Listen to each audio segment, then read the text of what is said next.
नमस्कार. जालना जिल्हा आणि परिसरातील प्रत्येक महत्त्वाच्या घडामोडी, ताज्या बातम्या आणि जनतेच्या प्रश्नांना वाचा फोडणारे जालना जनता सेवा न्यूजमध्ये आपलं स्वागत आहे.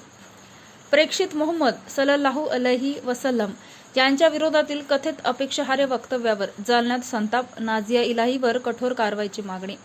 पोलीस अधीक्षकांना निवेदन. निपक्ष चौकशी करून कायद्यानुसार तातडीने कारवाईची मागणी. आज दिनांक 4 शनिवारी रोजी सकाळी 10 वाजता मिळालेल्या माहितीनुसार प्रेक्षित मोहम्मद यांच्या विरोधात नाझिया इलाही यांनी कथितरित्या केलेल्या अपेक्षाहार्य वक्तव्याच्या निषेधार्थ जालन्यात तीव्र संताप व्यक्त करण्यात आला. या प्रकरणाची सखोल चौकशी करून कायद्याचे उल्लंघन करणाऱ्या नाझिया इलाहीवर कठोर कायदेशीर कारवाई करण्यात यावी अशी मागणी पोलीस अधीक्षकांना दिलेल्या निवेदनाद्वारे करण्यात आली.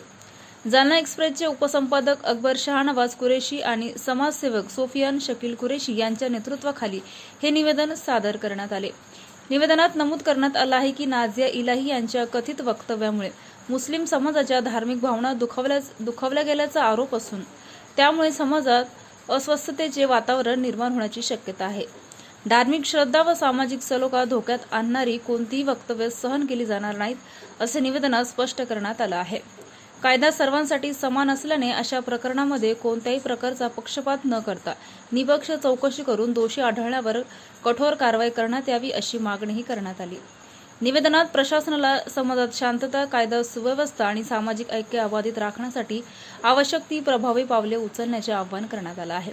यावेळी अकबर शाहनवाज कुरेशी उपसंपादक जालना एक्सप्रेस, सोफियान कुरेशी समाजसेवक, सुफियान अली मंसुरी जालना एक्सप्रेस, सुलतान सर, अमर कादरी, फरहान खान, समीर शेख, रिजवान खान, सोहेल शेख यांच्यासह अनेक नागरिक उपस्थित होते. निवेदन स्वीकारल्यानंतर पोलीस प्रशासनाने प्रकरणाची कायद्यानुसार दखल घेऊन आवश्यक ती कारवाई करण्यात येईल असे आश्वासन दिल्याची माहिती निवेदनकर्त्यांनी दिली आहे. अशाच विश्वासार्ह बातम्यांसाठी आमच्या चॅनलला आता सबस्क्राईब करा. इंस्टाग्राम आणि फेसबुकवर फॉलो करायला विसरू नका.